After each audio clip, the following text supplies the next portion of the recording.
안녕하세요. 칸디다 자가치료만 현재 4년째 하고 있는 건강 유튜버 로우입니다. 제가 지난 영상들까지 우리가 칸디다를 왜 치료해야 하는지, 칸디다의 증상들이 발생하는 주된 원인이 무엇인지에 대해서 알아보았는데요. 혹시 그 영상을 보고 오시지 않으셨다면 이 오른쪽 위에 링크를 클릭하셔서 그 영상들을 꼭 사전에 보고 와주시기를 부탁드리겠습니다. 그래서 이번 시간에는 칸디다 치료에 대한 구체적인 방법에 들어가기에 앞서서 우리가 칸디다 치료하기 전에 꼭 알아야 되는 3가지 개념에 대해서 알아보고자 합니다. 도대체 언제 치료 방법 알려줄 거냐고 라고 생각하시는 분들이 많다는 건 알고 있습니다. 하지만 이 3가지 개념을 이해하고 숙지하셔야만 이 칸디다 자가치료를 보다 원활하게 할 수 있기 때문에 이 영상을 꼭 끝까지 봐주시기를 권장드리겠습니다. 그러면 들어가기에 앞서서 구독과 좋아요, 알람 설정 잊지 않으셨죠? 알람 설정까지 해주시면 앞으로 제가 전해드릴 이런 칸디다 치료 관련 꿀팁을 계속해서 받아보실 수 있으니까 꼭 눌러주세요.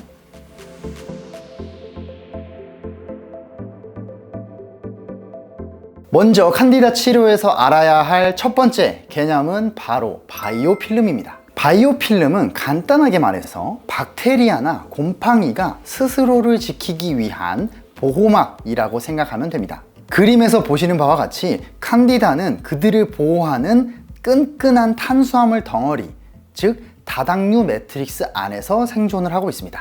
칸디다는 이러한 바이오필름 안에서 우리의 인간의 면역 체계라든지 항생제 또는 항진균 물질로부터 스스로를 보호하게 됩니다. 한 연구에 따르면 칸디다를 죽일 수 있는 항진균 물질을 72시간 동안의 칸디다의 그런 바이오필름 형성 이후에 투여를 했더니 그 항진균 물질의 효과가 크게 감소한 것을 볼 수 있었습니다. 그 항진균 물질이 바이오필름 내로 닿지 못했으며 칸디다가 그 바이오필름 안에서 스스로 그 물질에 대한 내성을 키울 수 있었던 겁니다.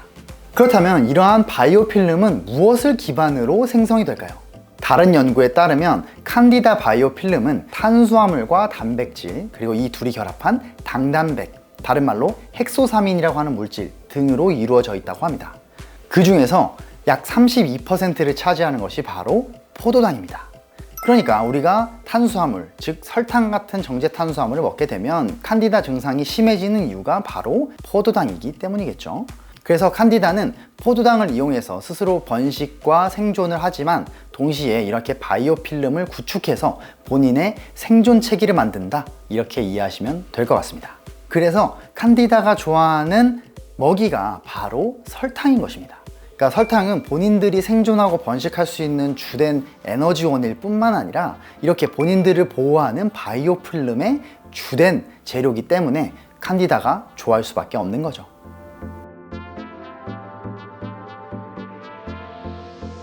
칸디다 치료를 위해 알아야 하는 바로 두 번째 개념은 쿼럼 센싱입니다. 미생물과 미생물 사이의 소통을 의미하는 쿼럼 센싱은 칸디다가 바이오필름 안에서 생존하는 데 매우 필수적인 특성입니다. 쿼럼 센싱은 세균과 세균 사이의 화학적인 사회적 커뮤니케이션이다, 이렇게 이야기할 수 있는데요.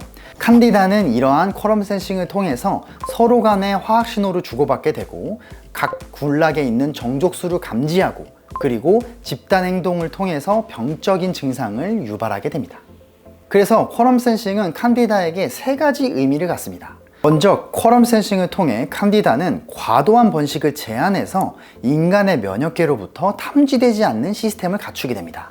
그리고 먹이로 들어오는 제한된 영양소에 대해서 칸디다들이 과도하게 경쟁하지 않도록 하고요. 집단 행동을 통해서 병적인 유전자를 발현해서 숙주를 공격하게 되는 것입니다.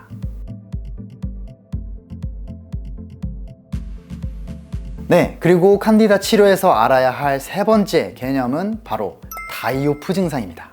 이러한 다이오프 증상은 다른 말로 야리슈 헤르크사이머 반응이라고도 합니다.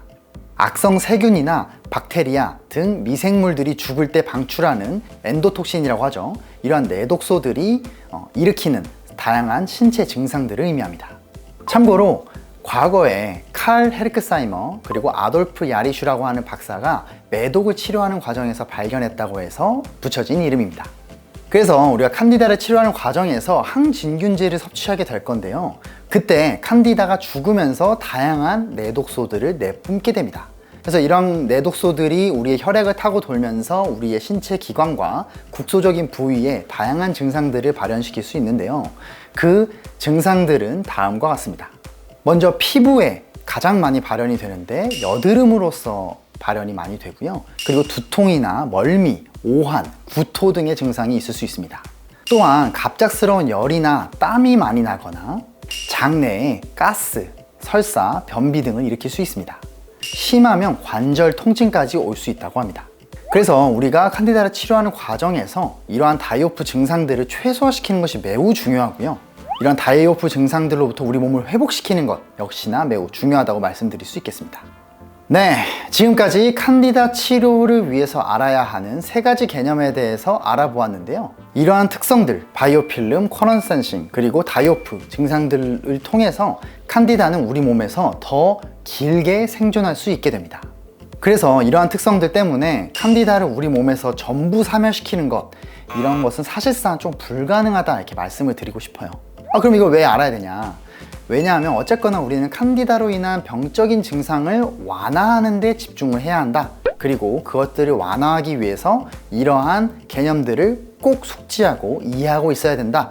이렇기 때문에 말씀을 드린 겁니다.